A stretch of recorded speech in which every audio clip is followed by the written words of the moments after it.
Hello लोगोफोर आंनि बे रनसिं नार्जारि इउटुब चेनेलाव बयखौबो बरायनाय जाबाय।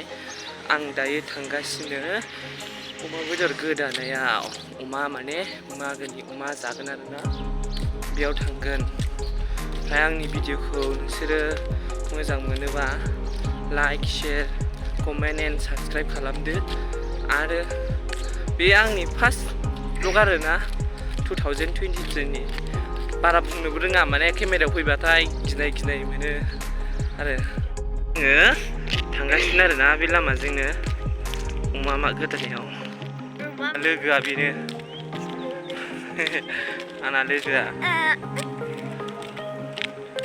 अमा गोदानायाव थांनोसै। ओमफ्राय दा नायलांबाय थादो आरो नोंसोरो भिडिअखौ।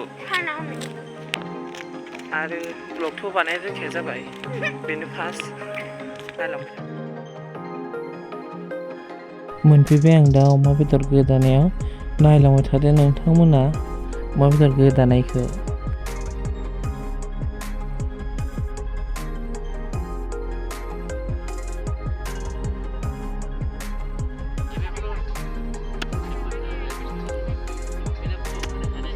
नों नायलाय